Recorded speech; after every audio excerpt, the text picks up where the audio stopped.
posture po natin tuwing tayo ay mag-worship at mag-pray sa ating Panginoon. So, ibig sabihin, what matter is our heart. Amen. Ang puso natin ang napakahalaga. Hindi mahalaga kung ano ang posture po natin, kung ano ang posture po natin habang tayo ay sumasamba sa Panginoon. Pero ang tinitignan ng Diyos ay ang atin pong mga puso. For the Lord sees not as man sees.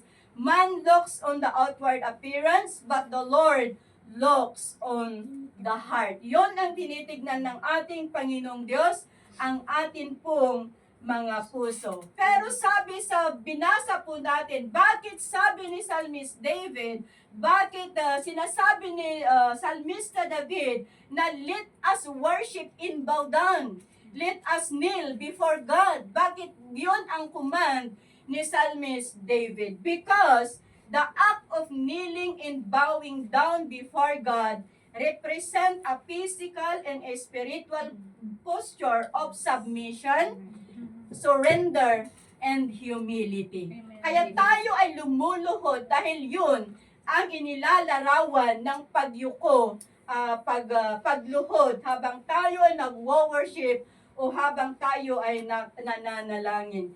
It reflects the inner attitude of the heart and recognizing God's majesty and worthiness of worship. Kaya di ba kapag nag-worship tayo, bigla na lang tayong napapaluhod, di ba? Kasi andun yung andun yung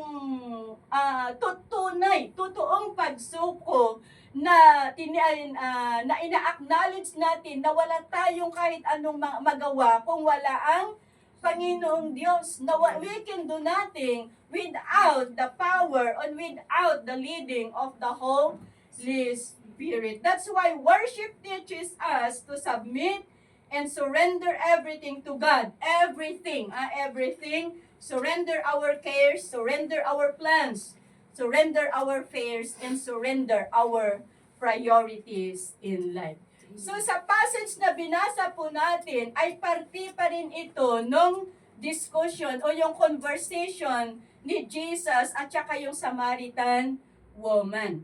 Yung Samaritan woman na pumunta siya sa bubon upang mag-igib ng tubig. At nagkataon, nandoon si Jesus na nakaupo sa gilid ng bubon. Balon. Hindi nyo alam yung bubon? Balon pala. Akala ko Tagalog din yung bubon. Balon pala. Okay.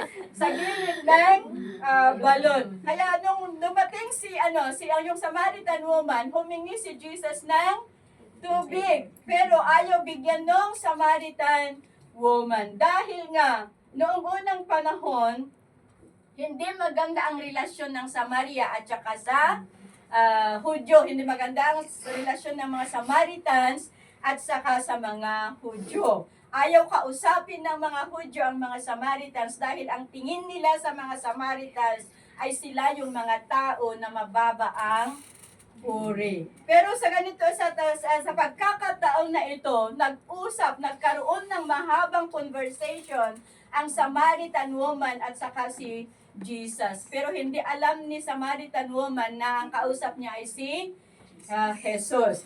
At habang sila ay nag-uusap, humaba ang kanilang usapan hanggang napunta sila sa regarding worship. Sabi ni Jesus doon sa Samaritan, nagpupuri kayo sa mga hindi nyo alam. Kasi sabi nung Samaritan, in this mountain, yung mga ninuno daw nila, doon sila nag-worship. Pero nag-worship sila, pero hindi nila alam kung ano ang wino-worship nila, mga kapatid. So in this case, ipinaliwanag ni Jesus sa babae na true worship of God is not tied to a location. Hindi importante ang place, no? But to the intent of one's heart. Yung importante ay yung layunin ng atin pong mga puso. So, ibig sabihin mga kapatid, na kahit saan pwede tayong mag-worship sa Panginoon. Ang importante na tinitignan ng Panginoong Diyos, ulitin ko ulit, ay ang atin pong mga puso. At ito'y nagtuturo sa atin na ang totoong pagsamba is not defined by external rituals, traditions, are specific places of worship. It is characterized by a deep personal and authentic connection to God. Ay yung inilalarawan yung malalim na ugnayan po natin sa ating Panginoong Diyos. Mayroon tayong kanta na everywhere I go, I praise you. Everywhere I am, I worship you. So pwede nating sambahin, pwede nating purihin ng Diyos maski saan. Basta ang layunin po ng ating mga puso ay nakaangkla, naka-align sa atin pong Panginoong Diyos. Amen? Amen. Sabi sa passage po natin na through those who worship Him must worship Him in spirit and truth. So worship in spirit means we must engage our whole heart because God is a spirit. Dapat yung puso natin habang tayo nagwo-worship nakabigkis sa atin pong Panginoon dahil ang Diyos na pinupuri natin ay isang espiritu. So worship in truth means we must worship according to the truth of Jesus because He is the truth. Siya ang tunay at totoo na Diyos. Kaya dapat sambahin po natin siya sa espiritu at katotohanan. Hindi pwedeng sa espiritu lang. Hindi rin pwedeng sa katotohanan lamang. In the first place, we cannot worship God if we don't have the Holy Spirit. Amen? Hindi po natin masamba ang Panginoon kung wala ang banal na Espiritu. Because the Holy Spirit brings us into the realm of true worship. Ang Holy Spirit ay siyang nagdadala sa atin sa totoong pagsamba sa atin pong Panginoong Diyos. Amen. So, what are the reasons why we worship God? Maraming rason kung bakit natin dapat sambahin, kung bakit dapat nating purihin ang Panginoon. But today, I just want to share 4 reasons why we worship God. Una, to express our love to God. Why we worship God is to express our love to God. In Psalms 116 verses 1 and 2, I love the Lord because He has heard my voice in my place for mercy. Because He inclined His ear to me, therefore I will call on Him as long as I live. In Psalms chapter 18 verse 1, Psalmist David said, I love you, O Lord, my strength. Alam po natin na ang pagmamahal ni David sa ating Panginoong Diyos, it was so deep. Malalim ang pagmamahal, ang pag-ibig ni David sa Panginoong Diyos. At lagi niyang kinikilala, rini-recognize na ang Panginoon ang siyang nagbigay ng lahat ng tagumpay sa kanyang laban. Siya ang lahat ang nagbigay sa kanyang tagumpay sa bawat aspeto ng kanyang buhay. At mula sa salita ng Panginoon, inuutusan tayo na mahalin natin siya sa lahat ng kung anong meron tayo. Amen? Mahalin natin siya sa lahat kung anong meron tayo. At isang pinakamahalagang paraan to express our love for God is through worship. Amen?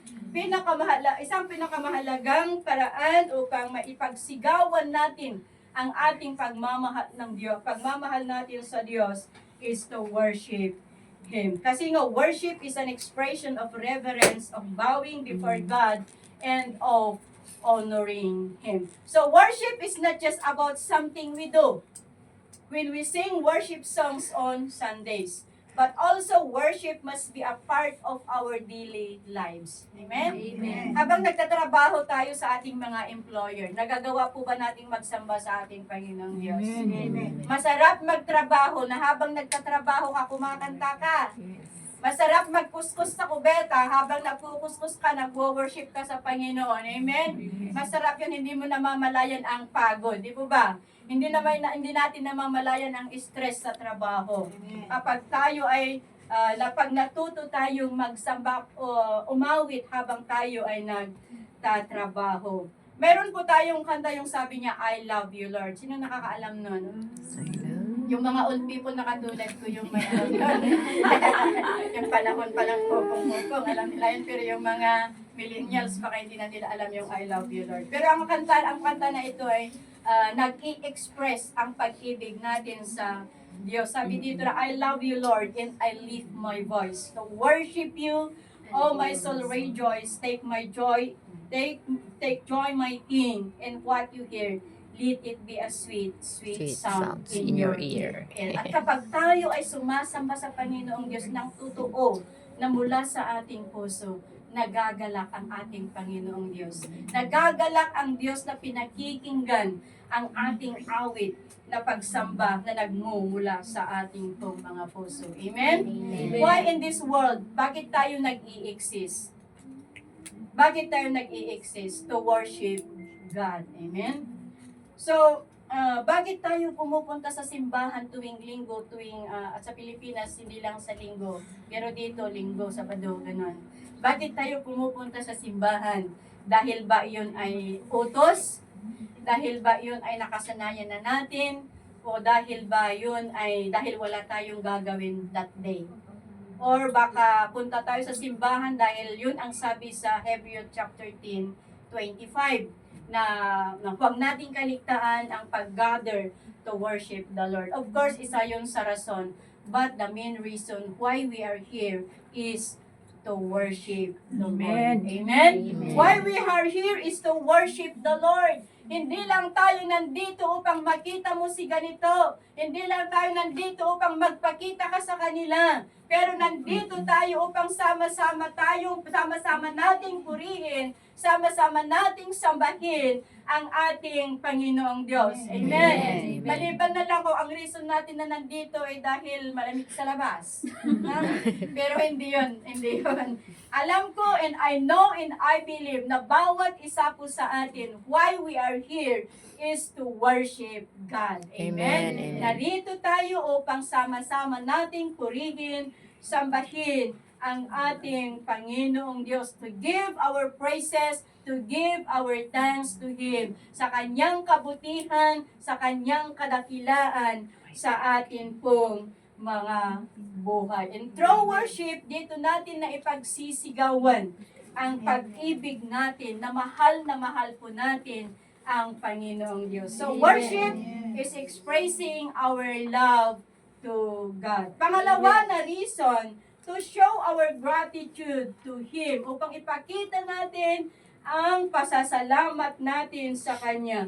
So worship is not just only to express our love to God, but also to express our gratitude to Him sa lahat ng Kanyang mga dakila at magagandang bagay na ginawa niya at gagawin niya sa atin pong mga buhay, maka-individual man, sa ating pamilya o kaya sa ministry na kinabibilangan po natin. Kaya mga kapatid,